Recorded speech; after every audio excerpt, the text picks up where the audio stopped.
Coming to Chelsea's defense presentation, and I'm excited to introduce her. She came to us with of course I left the paper there, so I'm going to test my memory, with a bachelor's degree in psychology, with a master's degree in clinical psychology. Mm-hmm. Wow. Good. Yeah. And an interest in studying health services and healthcare among the mentally ill.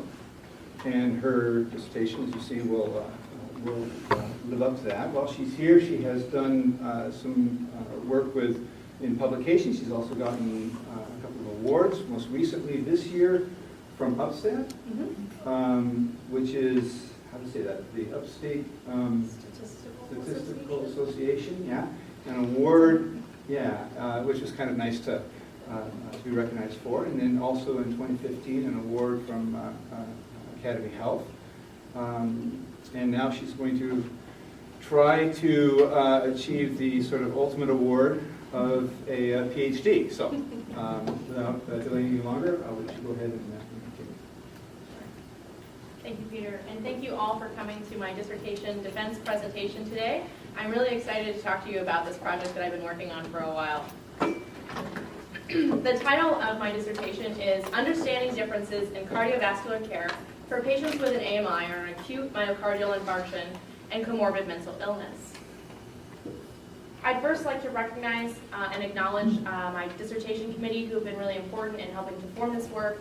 Dr. Peter Veazie, of course, my chair and advisor, Dr. Helena Temkin-Greener, who is in our department and division, Dr. Scott Cameron, who is a cardiologist, and Dr. Marsha Wittink, who is an internal medicine physician in psychiatry. And also my exam chair is Dr. Mark Swager in psychiatry as well. So some introduction and background. The present phenomenon of interest for this study is that patients who are admitted for an acute myocardial infarction or an AMI who have a comorbid mental illness are generally less likely to receive invasive cardiovascular procedures. And the procedures that I'm talking about here are cardiac catheterization, or CC as I will call it for this presentation, percutaneous coronary intervention, or PCI, or coronary artery bypass graft surgery, or CABG. This finding has been reported across a variety of settings and populations, in Medicare, sometimes in the VA, among commercially insured populations, as well as in population data linkage studies in the international literature. Some studies of this topic have had null findings, particularly sometimes within the VA, where integration between physical and mental health is generally considered to be better. And in one study where over 40% of the sample had a mental illness, which in the literature, and as we will see in this study, is much higher than we would expect. The motivating question for my dissertation was, why does this phenomenon occur? Only one explanation has been empirically tested by our own Dr. Lee, even though multiple studies have reported this finding. But a better question is, why does this even matter in the first place? So let's start there. Patients who have, or people who have mental illnesses, especially serious mental illnesses such as schizophrenia and bipolar disorder, experience a higher burden of disease both in terms of morbidity and mortality across a wide range of diseases, including cancer, HIV and AIDS, hepatitis. They have higher rates of pregnancy complications, worse oral health, higher rates of respiratory disorders, greater risk of diabetes, as well as greater rates of cardiovascular disease. All of this leads to a reduced life expectancy of 10 to 30 years for people with mental illness, again, especially serious mental illness. Most of these deaths are not attributable to accidents and suicides, but largely to medical and natural causes, just like the general population. And again, like the rest of the general population, cardiovascular disease is the leading cause of death. There are a number of potential explanations for this increased morbidity and mortality, but I'm going to focus my discussion on things that relate to the healthcare system. So people with mental illness have less access to and use of primary care services, and when they receive care, they have lower rates of preventer measures, such as lower rates of screening for cardiovascular risk factors, less adequate care for a range of disorders such as diabetes, hypertension, and dyslipidemia, and lower rates of preventive cardiovascular prescriptions. When they have been hospitalized, oftentimes patients with mental illness receive less adequate care. Patients with schizophrenia hospitalized for medical and surgical events have been found to have higher rates of adverse events during their hospitalization, And when admitted for heart failure, patients with mental illnesses have lower rates of measurement for left ventricular ejection fraction, and they're less likely to receive evidence-based therapy when they're admitted for AMIs, such as aspirin and beta blockers.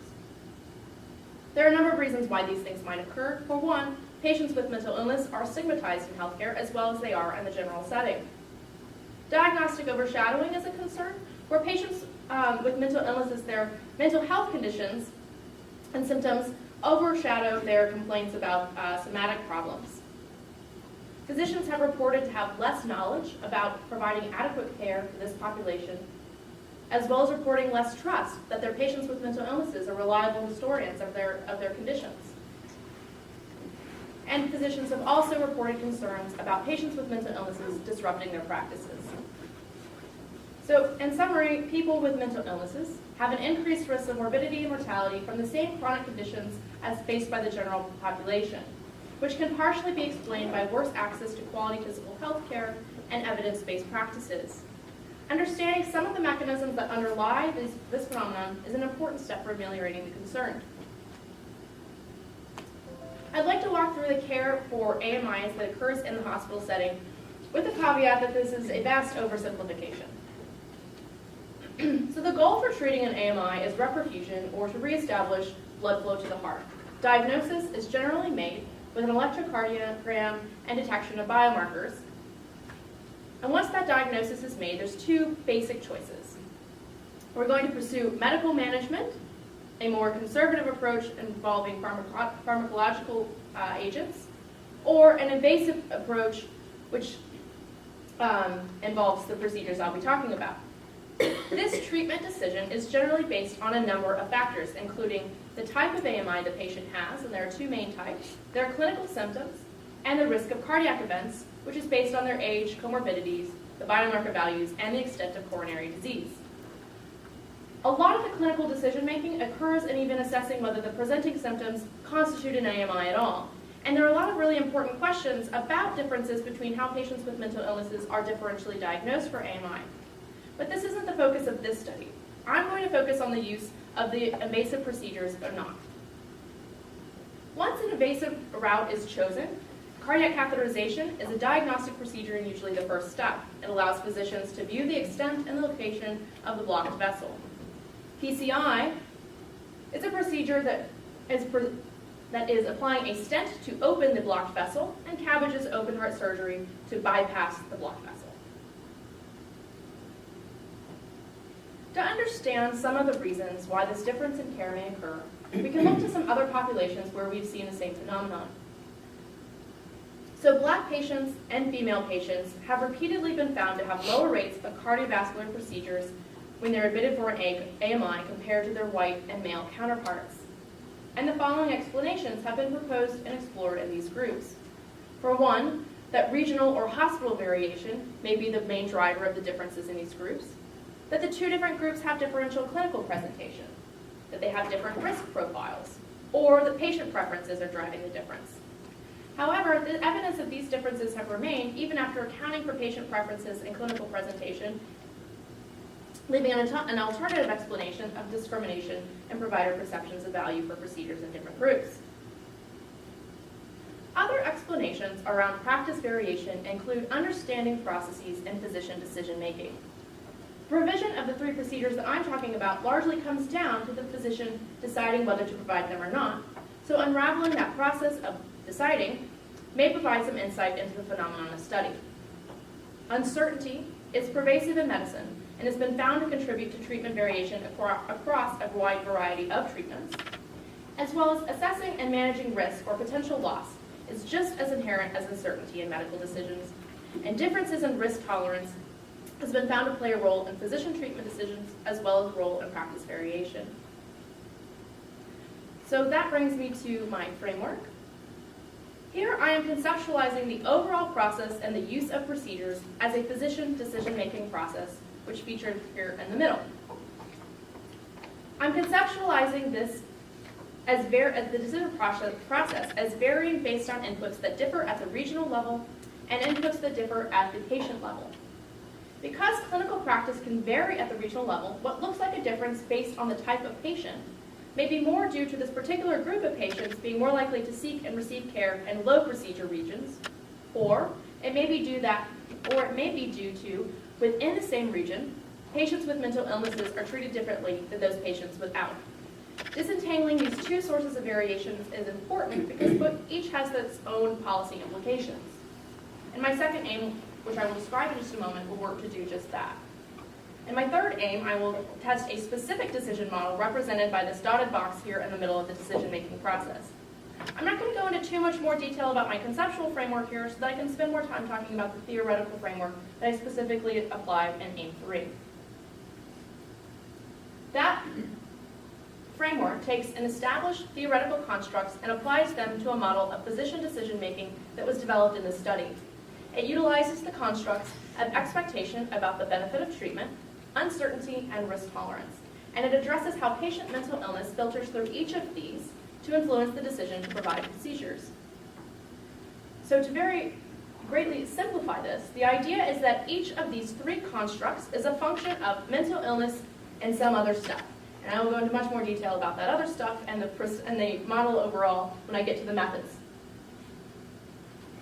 This framework makes a few assumptions. The first is that physicians operate with a guiding principle to do no harm, that they have to make decisions under conditions of uncertainty, that they have a risk tolerance threshold or a willingness to accept possible loss, and that patient factors can influence the physician's assessment of expected benefit from treatment, their uncertainty about outcomes, and their risk tolerance. With that, I will describe my specific aims.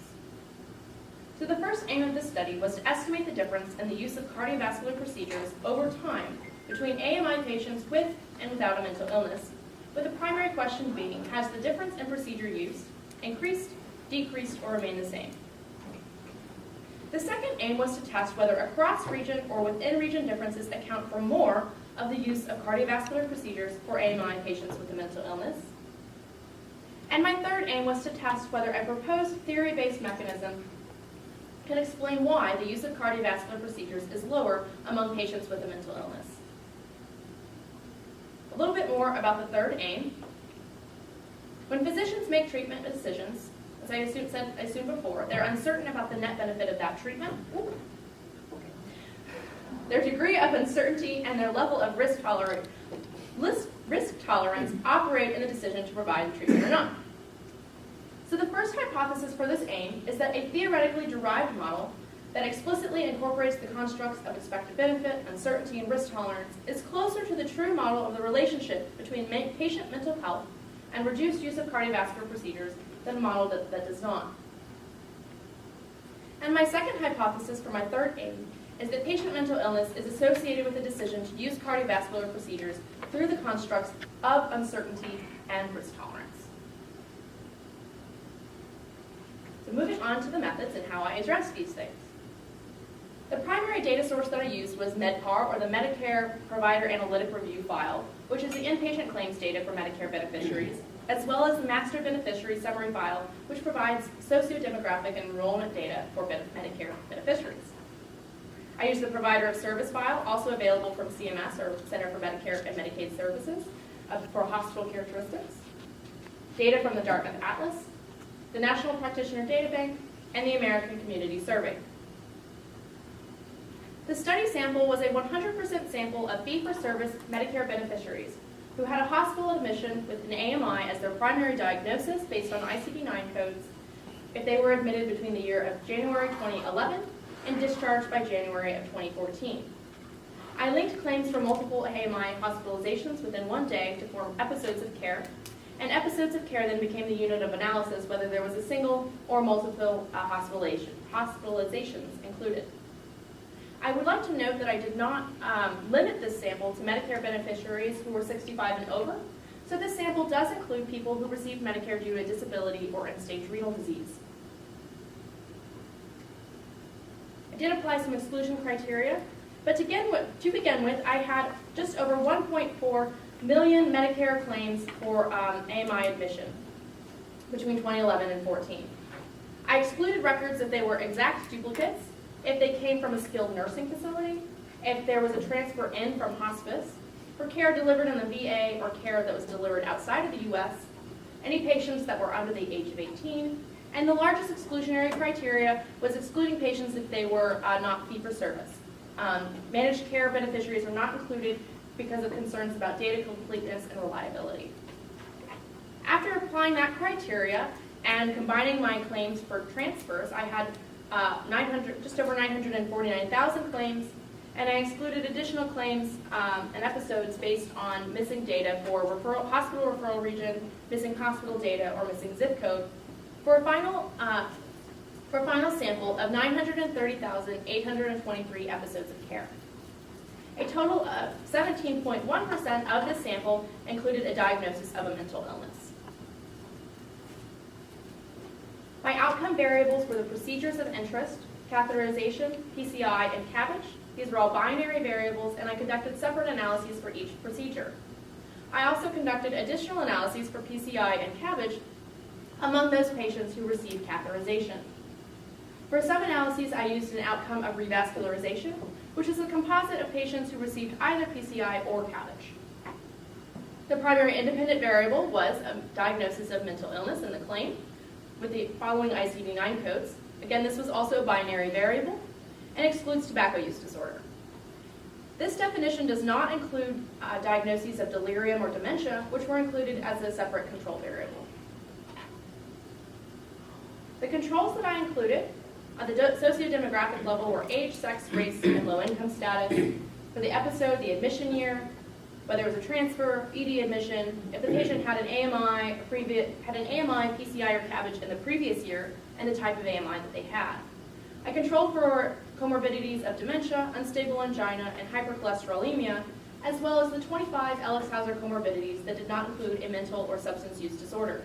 And all of this came from the claims data and the beneficiary summary file.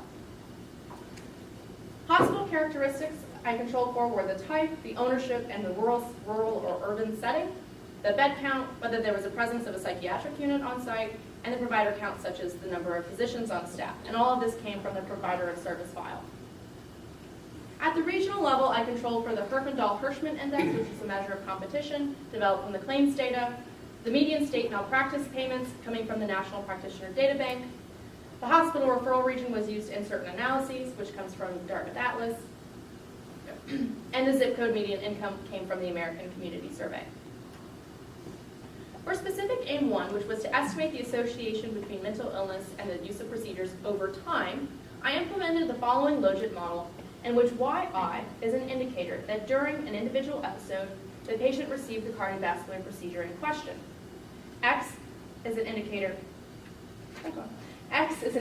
of presence of a mental illness. T represents time, which was a categorical variable with 4 levels for admission year, and Z is a vector of covariance. Beta 3 is the parameter of interest, which was the interaction between mental illness and time. Following the regression, I estimated the predicted probability of each group for each year, adjusting for the same control variables, which will be the main results that I present. Excuse me. For aim 2, which was to test whether across-region or within-region differences accounted for more of the differential use, I compared a base logit to a fixed effects logit, controlling for region at the hospital referral region in the fixed effects model. The estimate of mental illness in the fixed effects logit, gamma 1, reflects the difference in the use of procedures for those with and without a mental illness within the same region. In addition to the fixed effects model, for the aim 2, I also conducted a Oaxaca blinder decomposition method, which was adapted by Robert Fairley for dichotomous outcomes, and I include Dr. Veazie on here too because he developed this method as well independently of what was in the literature. In addition to So this method allows us to assess the proportion of the overall difference and the procedure use that is attributable to differential distribution of the 2 patient groups across a variable, in this case, the region, and the remaining part of the overall difference that is, in this case, attributable to within-region differences in care.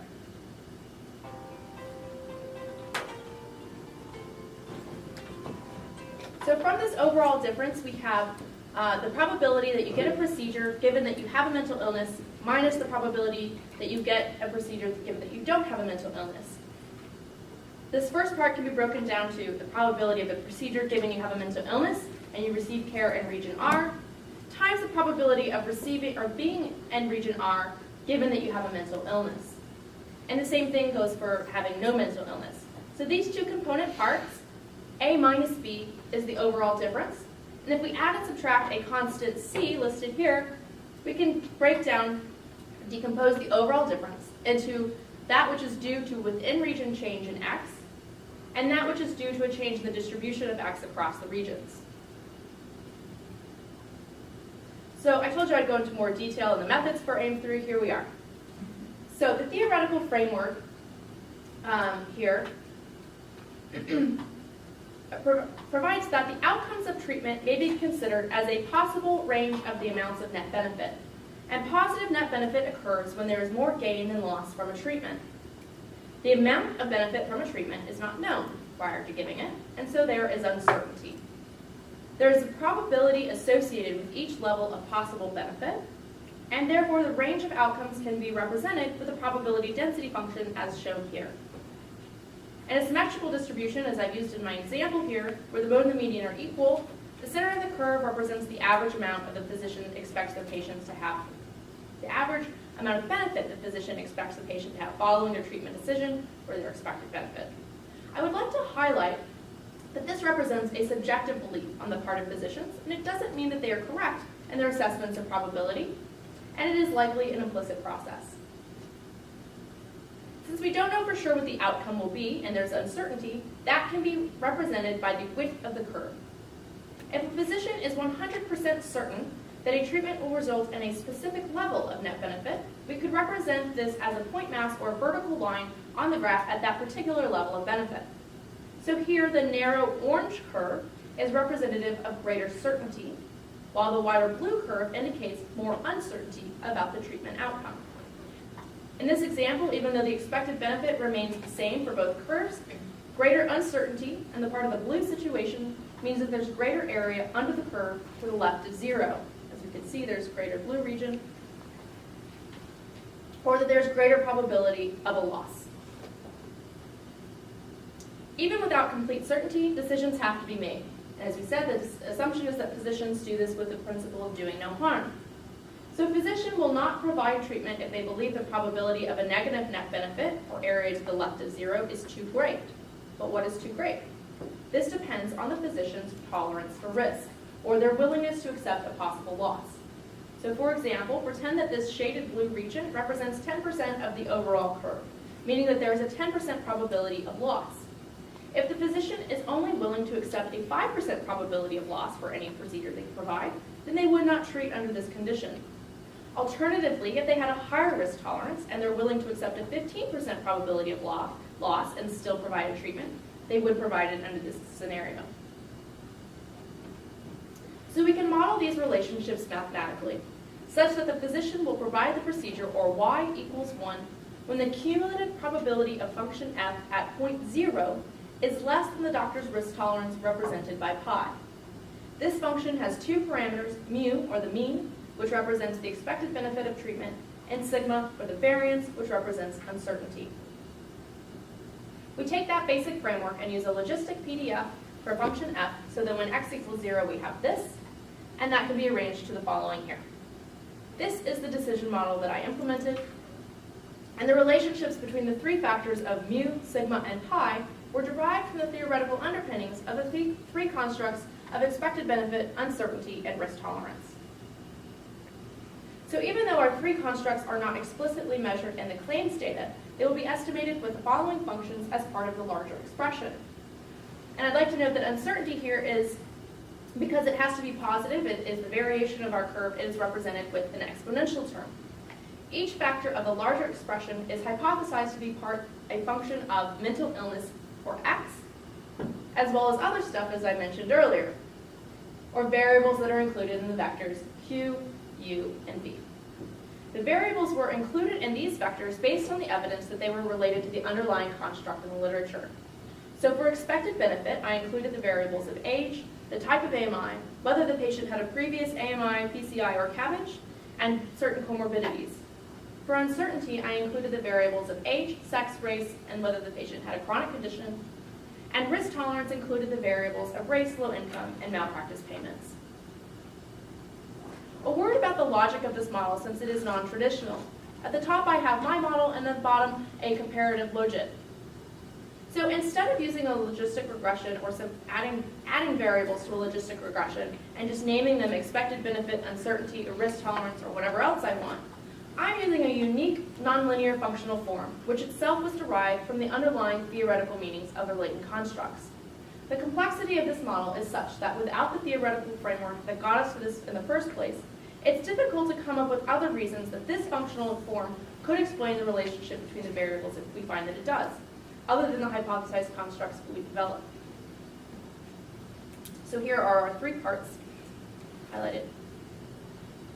The first hypothesis for this aim was that the theoretical model on top, which I will call Model 1, is closer to the true data-generating process than a linear combination of the same variables in a logit model, or Model 2. I estimated the theoretical model with maximum likelihood estimation, and I estimated the logit by entering mental illness and all of the variables from the Q, U, and V vectors without any duplication. I then implemented Clark's test to compare Model 1 versus Model 2, which is a method for comparing non-nested models and correcting for the number of parameters. For the second hypothesis was that patient mental illness is significantly associated with the decision to use procedures, specifically through the constructs of uncertainty and risk tolerance. So here I tested whether the parameter and estimates for mental illness on both of these factors, gamma 1 and delta 1, were equal to 0. I could not estimate non-zero parameter values from this model because of bias when the parameters are unequal to 0. But when the parameters are equal to 0, they're unbiased. So it is possible to test the null hypothesis that these parameters are equal to 0. So on to the results.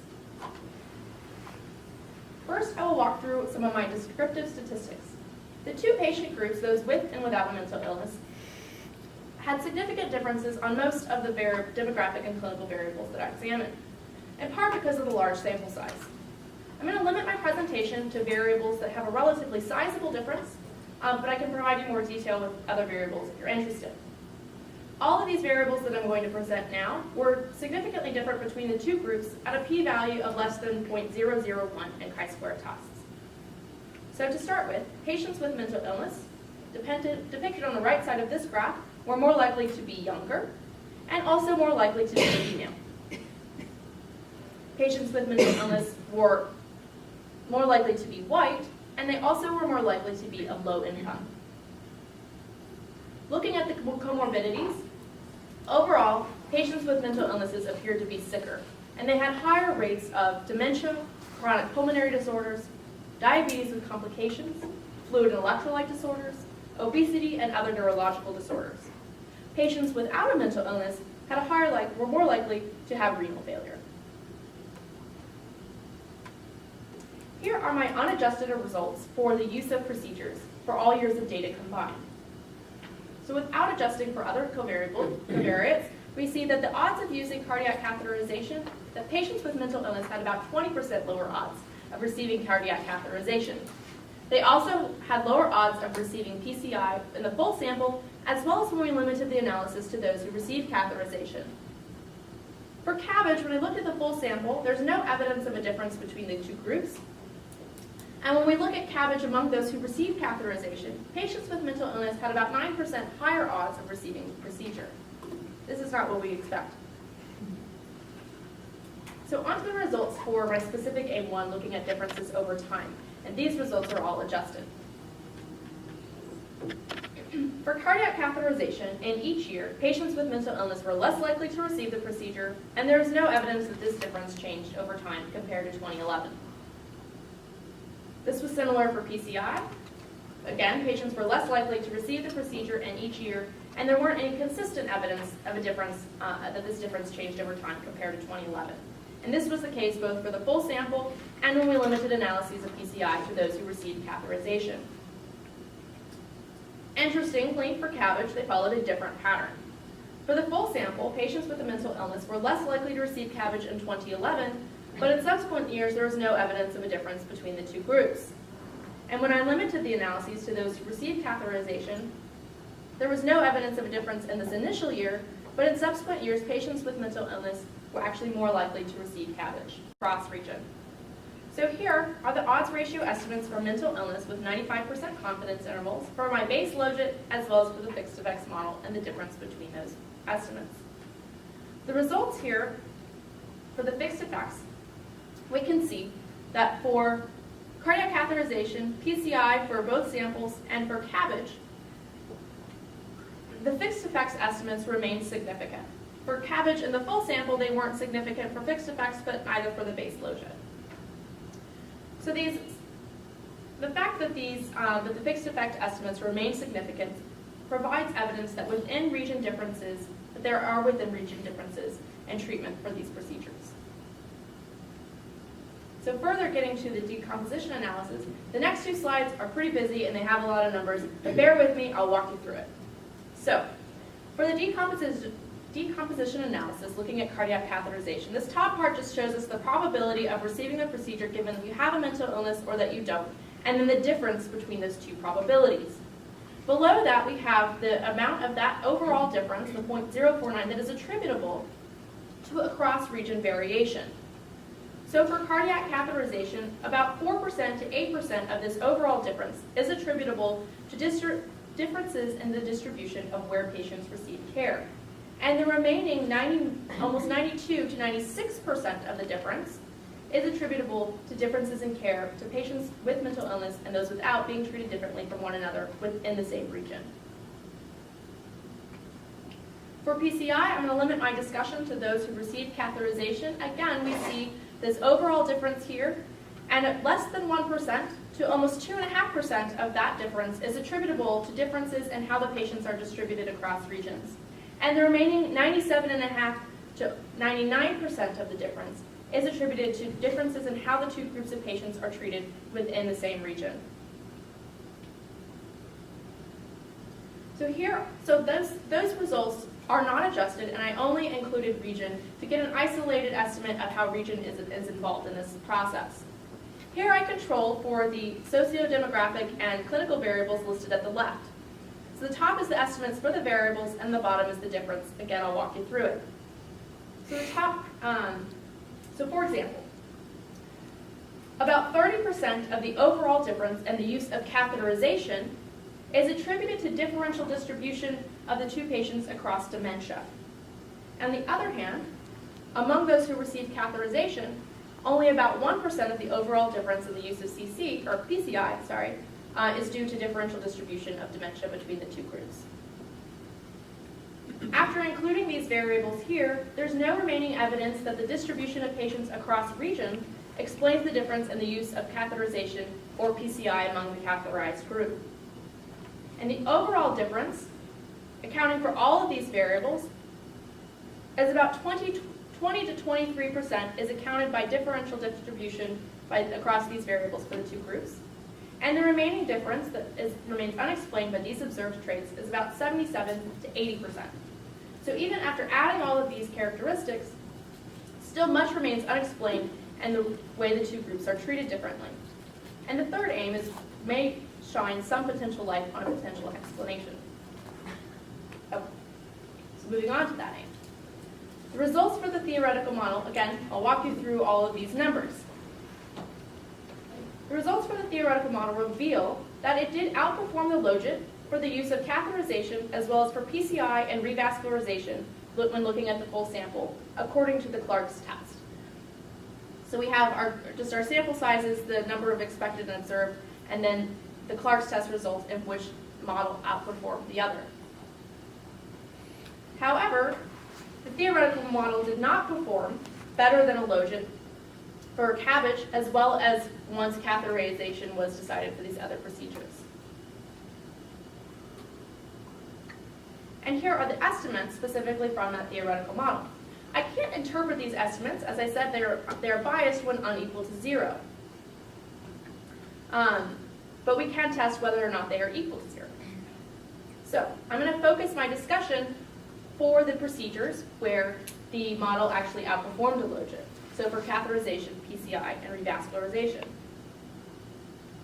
For cardiac catheterization, mental illness was significantly associated with uncertainty and risk tolerance, such that both were increased.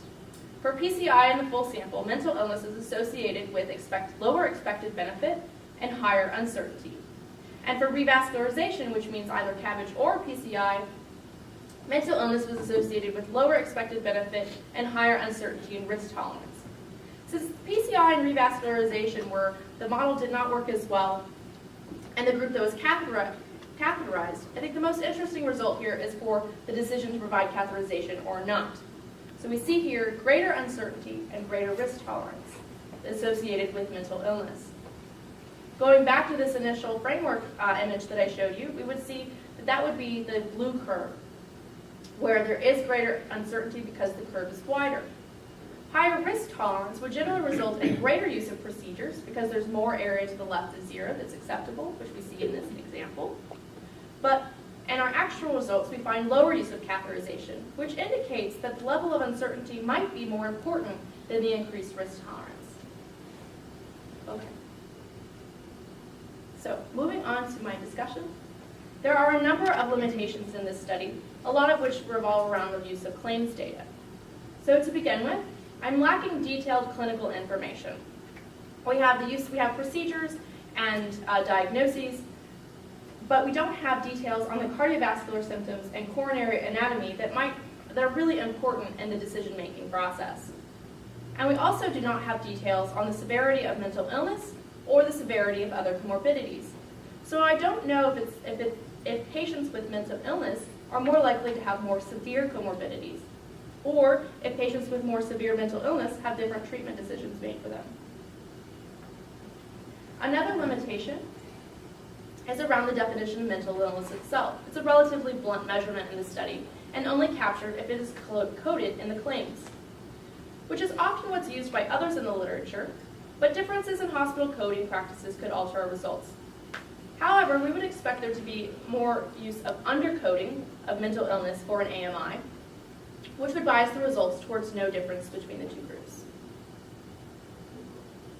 With claims data, we don't have any measurement of patient preferences, so I don't know if patients with mental illnesses are just more likely to refuse these procedures. I also only included fee-for-service Medicare beneficiaries, so I cannot generalize these findings to the managed care population or those who do not receive Medicare. And although there are several strengths to the work in the third aim and theoretical model, I have to rely on the complexity of the functional form there to assess whether there is evidence in support of the model. So because I don't have any direct measurement of the specific constructs. So a few conclusions. Over time, the pattern persists for lower rates of cardiac catheterization and PCI for patients with mental illness, suggesting that this phenomenon deserves continued attention from researchers as well as from providers and payers of care. The patterns in the use of CABG, however, have changed over time. And so we should try to understand whether this equates to better outcomes for the patients in this population. I can speculate on some reasons why this might have occurred, although I didn't empirically test these, so I can't say for certain. One thing that has been proposed is that when PCI is given, there are antiplatelet medications that are required to be taken for up to a year following the procedure. And if a physician does not believe that their patients with mental illness are likely to be adherent to their medications, they might not want to use PCI and would prefer CABG instead. Additionally, the hospital readmission reduction policies were put into place during the time of this data, including AMI as one of the conditions. So if providers believe that CABG is less likely to result in a readmission, they might want to provide it. I'd like to keep in mind, though, that the use of CABG was still relatively low, and that when looking at revascularization procedures combined, patients with mental illness were still less likely than those without to get an invasive procedure. Results from the regional, the across versus within region test indicate that there is minimal evidence of across-region differences explaining the overall difference in care. And so with this, I conclude that for this comparison, within-region differences in care for patients with mental illness is the main driver of the overall difference. So future research should focus on further uncovering mechanisms within regions that might drive the difference. And any intervention to specifically close this gap should target care for patients with mental illness and not at the regional level.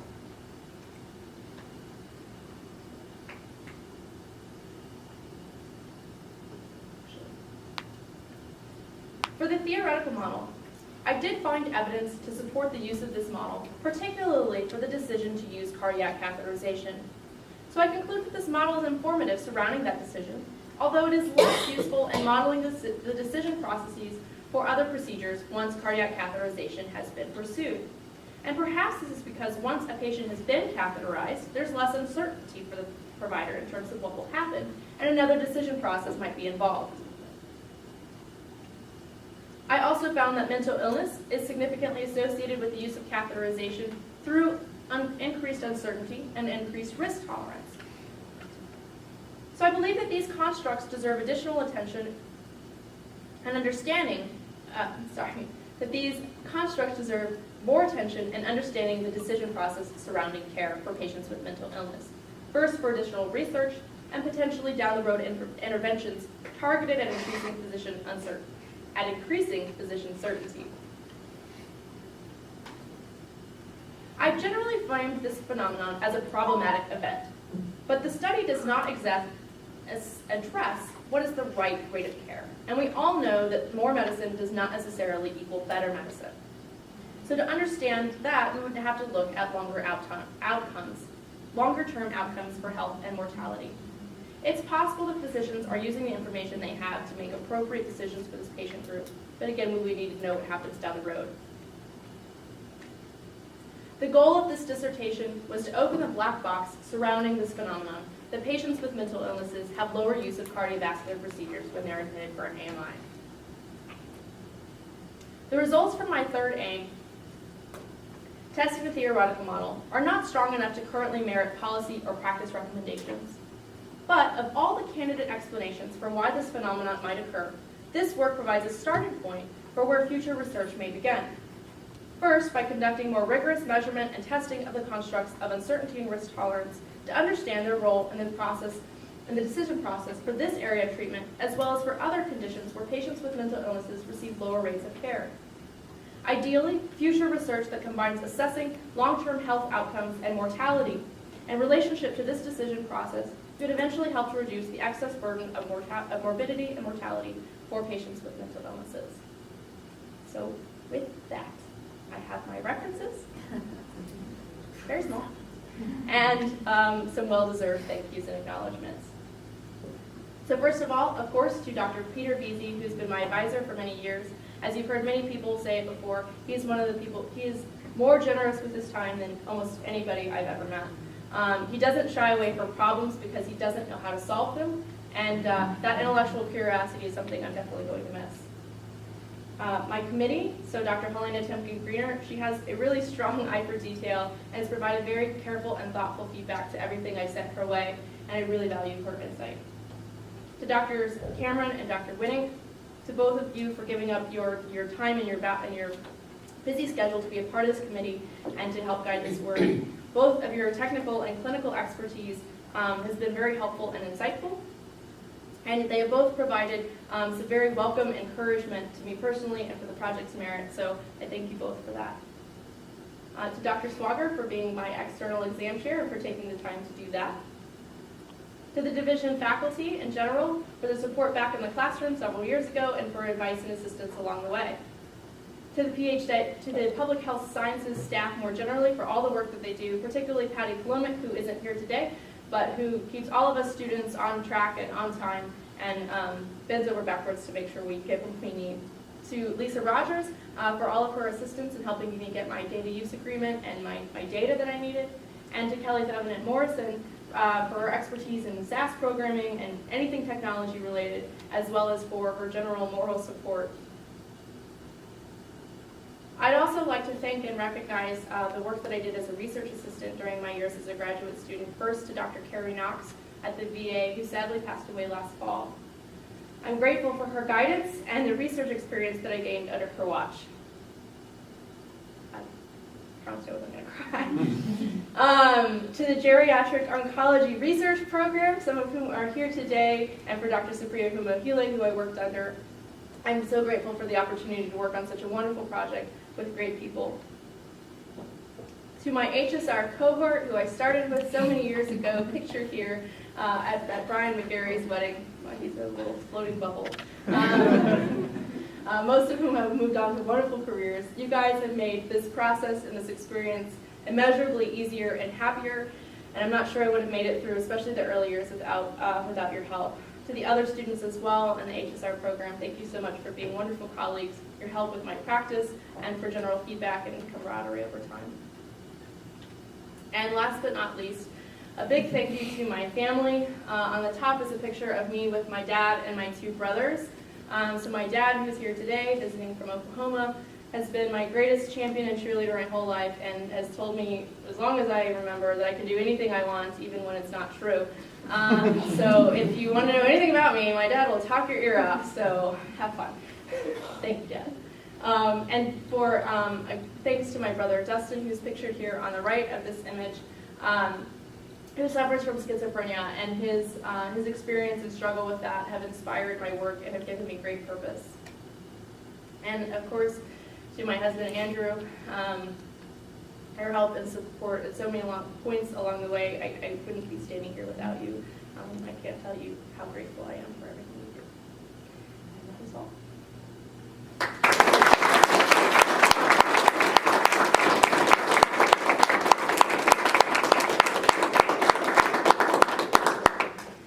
Time for questions.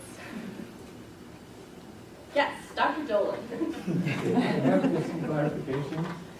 Certainly. First, the regions that you used, Mm-hmm. how big were they? And can you tell us a little more about what the regions were? Sure. So the hospital referral regions is a measure that was created by folks at Dartmouth. Gosh, I don't even know what year it was at this point, back in the 80s, I think, earlier 70s. And they have revised it annually. And so what they do is they take first a hospital service area and they condense that down to hospital referral regions.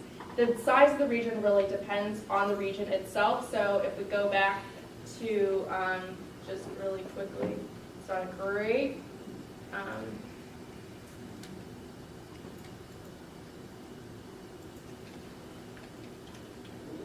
No. Sorry, guys. That's not a great picture. But the regions are the different colors here. They're all different sizes, and it depends on the number of hospitalizations that occur for different conditions, and the number of hospitals that provide cardiac care, as well as, I think, neurological care in the region. And it's about where people come from different regions to a centralized hospital. The second question I had was just about your theoretical model number in name 3. Mm-hmm. There's uncertainty with regard to the benefit of the treatment, and then there's uncertainty about whether the treatment will actually cause harm. Sure. Separate from not providing benefit. Right. So I don't know how you did this, whether it was a combination of the two, or just benefit.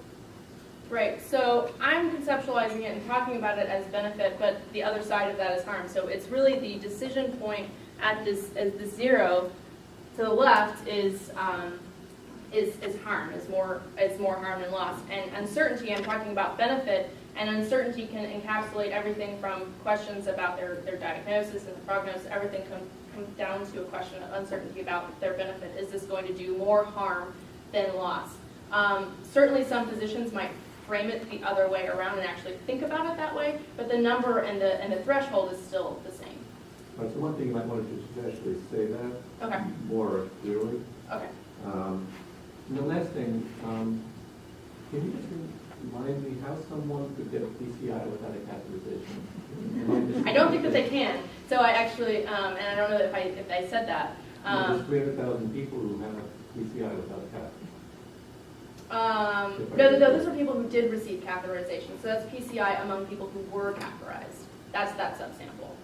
Yeah, because it's more, you have the catheterization step and then what happens after that, and so looking at that I stuff. kind of misread that, but Yeah. it's kind of confusing. No, and actually, that was one of the problems, a data issue as well, so, good Thank question. you. Sure. Yes? Congratulations on your very interesting topic and report. So I was wondering if you had a chance to look at the difference between male and female, and if the male received more therapy as you indicated in your background. Sure. The reason I'm asking is that because women, usually they have non-obstructive heart disease. It means that they don't need PCI, catheterization, or CABG. Mhm. They are suffering from marginal artery diseases that they do not really need the invasive procedures. Okay. That's a great question. So I included sex as a control variable, but I didn't go into much deeper analysis on that level. And in terms of the distribution, yeah, between patients with and without a mental illness, yeah, they were more likely to be female, which, yeah, as we've seen in other literature, makes you less likely to get the procedures, possibly for good reasons. So that's an important point, and beyond controlling for it, I would do separate analyses. Yes? So it's a wonderful talk, and you began the rationale for your thesis by sketching out this disparity in the severe mental illness population. And the way you defined it in your analysis was utilizing ICD-9 codes. And does that capture, like, broadly all mental illness, or does it capture what you traditionally call severe mental illness, schizophrenia, bipolar disorder? That's a great question, and I knew somebody would ask me. Yeah, so in this study, I did use a large bucket of all, and like I said, with claims codes, you can't get any measure of severity. So I did use all diagnoses of mental illness, and whether that was schizophrenia, bipolar disorder, or the whole range of basically what's included in the DSM. So I did not separate it out into serious mental illness and not for these analyses. I looked at the distribution between those different patients and the outcomes. I didn't present it here, but for the specific aims, I didn't divide it up. Some people in the literature, it's been done both ways. So some have looked at a broad definition like I have, others have done the broad and then broken it down. I think it's really important to look at the serious mental illness as a separate component, and that might be something I pursue with manuscripts, but for here it's a broad definition. I would think that the difference would be even sharper. It is. But the caveat is that because as you sketched out, there's a 20 years of lifespan gap. Yeah. You have a survival effect. So in other words, that it's a little tricky in terms of doing that. Yeah.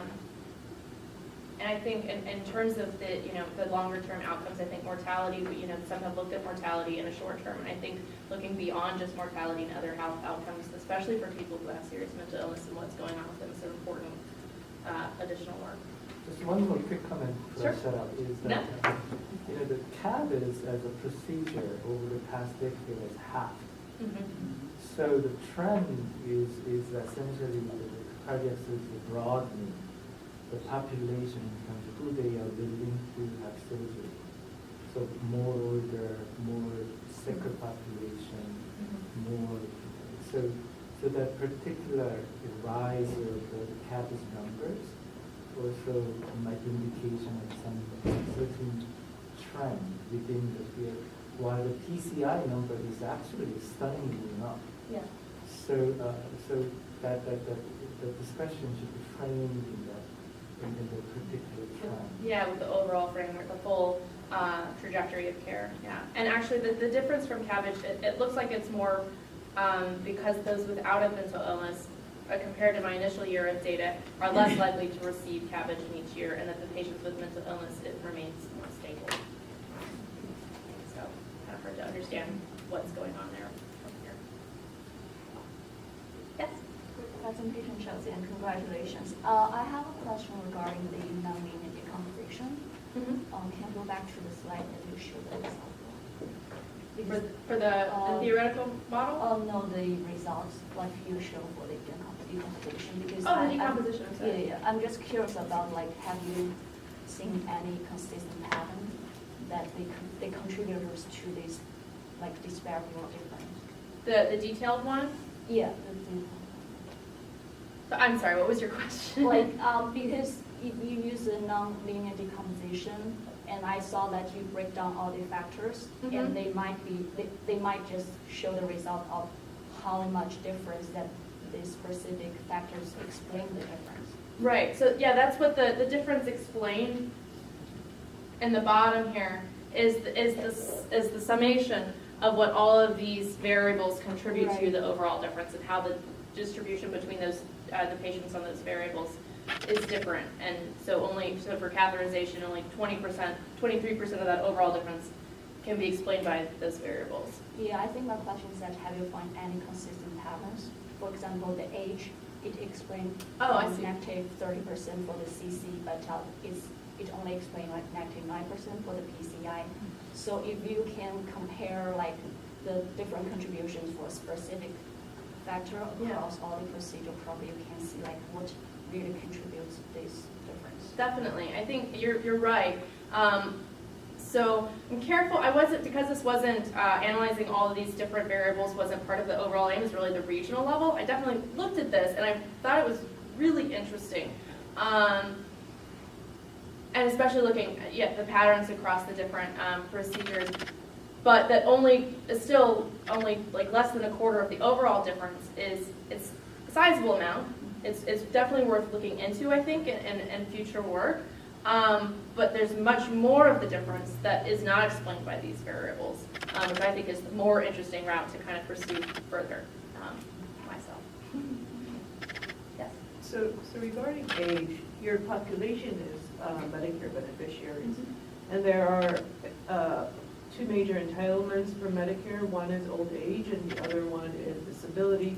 And a lot of the disability is mental health disability. Right. So you have a rather biased sample in terms of age. It's not very representative of age. And so I was wondering whether you had looked at older adults and younger adults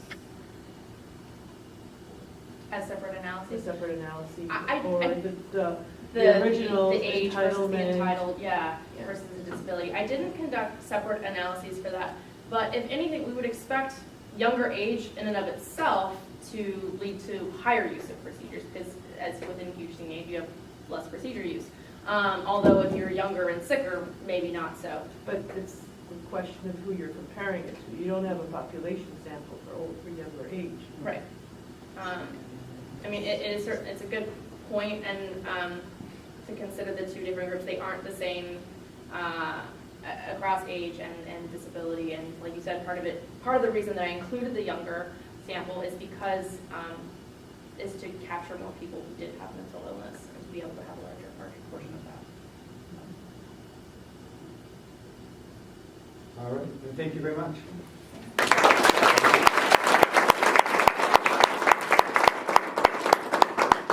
And I don't want to hurry you all out, but I have to hurry you all out. This is the room where the exam will take place, and so we need to have